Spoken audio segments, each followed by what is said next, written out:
बिस्मिल्लाहिर्रहमानिर्रहीम। नाज़रीन असबाद से मैं हिकमत इंजॉय। नाज़रीन, पाकिस्तान में ना कुछ खबर के लिए बचा है, ना तबसरे के लिए, ना तजिए के लिए। हम ये बात कर सकते हैं कि लतीफ़े अगर सुनाने हों तो पाकिस्तान की रोज़ाना की बुनियाद पर एक अपडेट लें और उसमें बेहतरीन लतीफ़ा बनता है। पाकिस्तान में इस वक्त तक जितने भी ये जो चाहे टीवी चैनल्स पे बैठे हों या किसी भी प्रोग्राम में हों, उनका ताल्लुक़ किसी सियासतदान से हो,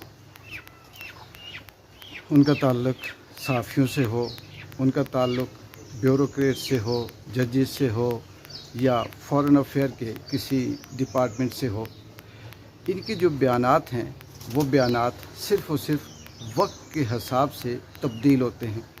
जब उनके ऊपर मुश्किल आती है तो वो ऐसा बयान देते हैं जैसे आम आदमी की बात होती है, और जब वो किसी आसानी में होते हैं, मुफाद की उस चक्की में आते हैं, तो फिर सारी हदें झूठ की, फ़राड की, फस्तायत की क्रॉस कर लेते हैं। ऐसे में ये कहना कि पाकिस्तान के अंदर कोई ऐसा बयानिया या कोई ऐसी बात जो ऑथेंटिक है तो ये बेकार है।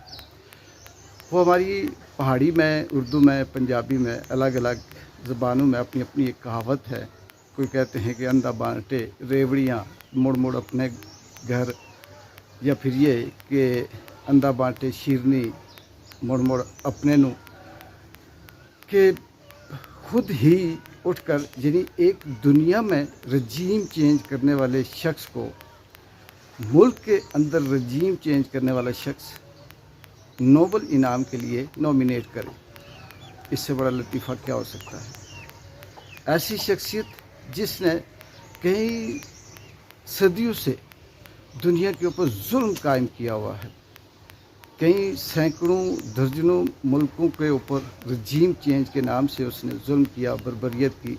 और नाज़रीन, एक चीज़ ख़ास बात की, ये जो रजीम चेंज होता है ये क्यों करता है अमेरिका, आगे फिर नोबल प्राइज़ पे भी आएंगे। ये इसलिए करता है कि जिन जिन मुल्कों के अंदर कहीं मिनरल्स हैं, ज़मीन के नीचे ख़जाने हैं, उसमें यूरेनियम हो सकती है, सोना चांदी हो सकता है, दीगर कीमती धातें हो सकती हैं, उनको अपने कब्ज़े में लेने के लिए वहाँ की रजीम चेंज करके अमेरिका वहाँ अपनी मर्ज़ी की एक हुकूमत लाता है और फिर उस हुकूमत के थ्रू वो सारे का सारा फ़ायदा उठाता है। यही हाल पाकिस्तान के अंदर भी इसलिए कर रहा है, ईरान के अंदर भी यही है, इराक़ में भी यही है, लीबिया, फ़लस्तीन, बाकी सब जगहों पे यही है। तो वहाँ उस रजीम चेंज करने के दौरान जितने जुल्म होते हैं, चाहे उन्हें बमबारी करनी पड़े, हुकूमत गिरानी पड़े, इराक़ की तरह मुल्क तबाह करना पड़े, अभी ईरान की तरह उसके ऊपर प्लानिंग मंसूबे करने पड़े, लाखों के हिसाब से इंसानों को कत्ल करना पड़े, बमबारी करके फ़लस्तीन की तरह तहस नहस करना पड़े, वो सब करते हैं। और फिर उसके बाद जब वो अपनी मर्ज़ी की हुकूमत लेकर आते हैं, फिर उसे कहते हैं ये भी हिस्सा मेरा है, ये भी हिस्सा मेरा है, ये भी हिस्सा मेरा है। और इसी तरह से ये तो दुनिया के लेवल पे है। तो अगर आप मुल्की लेवल पे आए तो मुल्की लेवल पे भी रजीम चेंज का जो स्क्रिप्ट है वो बिल्कुल सेम है। उसमें भी जो ताकतवर हल्के होते हैं उसमें ब्यूरोक्रेसी को साथ लेते हैं, इस्टेब्लिशमेंट को साथ लेते हैं, कुछ नाम नहाद किस्म के लोगों को साथ लेते हैं, उन्हें फंडिंग करते हैं, उनकी सपोर्ट करते हैं, फिर नैरेटिव बिल्ड करते हैं, फिर उनको अपोजिशन के उसमें लाते हैं, फिर उनके ज़रिए हुकूमत गिराते हैं और उनको मुल्क का बादशाह बना देते हैं, जैसे अर्दली है या फिर जो लेला वेला है। तो फिर उनके थ्रू जो मर्ज़ी आए कर लेते हैं। अब अमेरिका इस वक्त जो ट्रम्प है, ट्रम्प का जुल्म सबके सामने है कि वो ईरान के ऊपर जो जुल्म कर रहा है, फ़लस्तीन के ऊपर जो इसके सामने जुल्म हुआ, ये जो ट्रम्प है ये वो वडेरा या उस शख्स का इसका माइंडसेट है, उस नंबरदार का या उस चौधरी का, जो ज़ाहिरी मुखालिफ कमज़ोर के साथ खड़ा होता है, उसे थपकी देता है कि हाँ मैं तुम्हारे साथ हूँ, और दूसरी तरफ जो उसका अपना बहादुर या बदमाश या हरामी जो बेटा होता है उसे आँख भी मार देता है कि इसे थप्पड़ भी मार, इसे गालियाँ भी दे, इसे बदतमीज़ी भी कर, इसका घर भी तोड़ दे, और मैं इसके सामने तुम्हारी मुखालफत करूँगा, तुम्हें गालियाँ दूँगा, तुम्हें दुत्कारूँगा, और तुम बस माइंड नहीं करना और ये समझ जाना सारी बात। तो इस वक्त जो ट्रंप का किरदार है दुनिया में वो ये है। अब ट्रंप ने के जुल्म के जो कारनामे हैं अमेरिका से हटके सी ट्रंप के, वो भी सबके सामने हैं। उनको नॉमिनेट किया जा रहा है नोबल अमन इनाम का जो प्राइज़ है सबसे बड़ा, उसके लिए कौन कर रहा है? पाकिस्तान की हुकूमत। वो हुकूमत जिसने पिछले 3 सालों से पाकिस्तान की 70 साल तारीख का जुल्म का रिकॉर्ड तोड़ा। कौन हुकूमत ट्रंप को नॉमिनेट कर रही है नोबल प्राइज़ के लिए? वो हुकूमत जिसने पिछले 3 सालों से इस मुल्क के अंदर बच्चे, ख़वातीन, बूढ़े, बेगुनाह कुछ नहीं देखा, आंखें बंद करके घसीटा, मारा और उन्हें जेलों में बंद किया। आज इस गर्मी के तूफ़ान में इमरान खान और इमरान खान के चाहने वाले या उसकी नाम लेने वाले हज़ारों कारकुन जेलों के अंदर सड़ रहे हैं। सर्दियों में ठिठर के मरते हैं, गर्मियों में वो ओवन की तरह उस गर्मी में है। क्या ये अमन है? क्या उनका कोई हक नहीं है इस मुल्क के अंदर?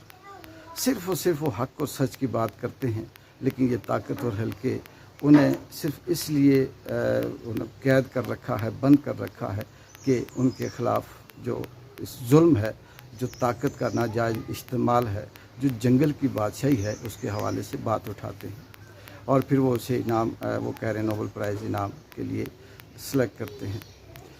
इससे बड़ी चापलूसी, इससे बड़ी बेशर्मी, इससे बड़ी बेगैरती, इससे बड़ी डटाई शायद कि तारीख़ के अंदर भी ना हो कि अपने मुफाद के लिए इमरान खान के हक़ में बात न करने के लिए, पाकिस्तान के अंदर जो जुल्म है उसे इंडोज़ करने के लिए, उसे बरकरार रखने के लिए, उसे उस जुल्म को राइट कहने के लिए डोनाल्ड ट्रंप जैसे बंदे के कैसे उसकी तारीफ़ें की जा रही हैं, फिर उसकी पॉलिश की जा रही है। पॉलिश की भी क्या तारीख़ है और तारीफ़ भी है कि चपरासी से लेकर आखिरी दर्जे तक इस दुनिया के ऊपर अगर कोई पोस्ट है तो वहाँ तक वो पॉलिश जाती है। जैसे अर्दली इस्टेब्लिशमेंट की पॉलिश करता है, इस्टेब्लिशमेंट ने जो इंटरनेशनल इस्टेब्लिशमेंट है उसकी पॉलिश शुरू कर दी। और पॉलिश की भी अपनी अपनी किस्में हैं। कोई तारीफ़ें करके करता है, कोई नामज़द करके करता है, कोई किस तरह से करता है। लेकिन ये जुल्म, ये जबर, ये बर्बरियत तारीख़ का तो हिस्सा है, ये तो अज़ल से चलती आ रही है। लेकिन इसी जुल्म के साथ अज़ल के तारीख़ के अंदर ये भी लिखा हुआ है कि इस जुल्म का दौर कम रहता है और ये फिर हमेशा हमेशा के लिए जो तारीख़ के बदतरीन स्याह हरूफ होते हैं उनका मुकद्दर बनते हैं। फिर तारीख़ का जो स्याह बाप होता है उसका ये मवाद बनते हैं।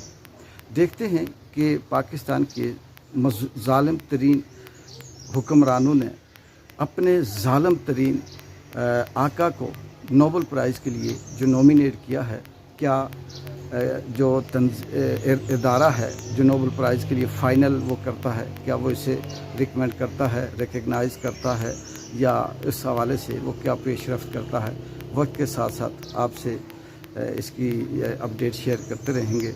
आपसे दरख्वास्त है कि आप इस चैनल को सब्सक्राइब करें, कमेंट्स दें। आप मेरे ख़िलाफ़ अगर मेरी राय से इख्तिलाफ़ करते हैं तब भी, हमायत करते हैं तब भी, या कोई बेहतर सजेशन देना चाहते हैं तब भी आप इसके कमेंट्स में मुझे ज़रूर आगाह करें। इकबाल जिंजो को इजाज़त दें। अल्लाह हाफ़िज़।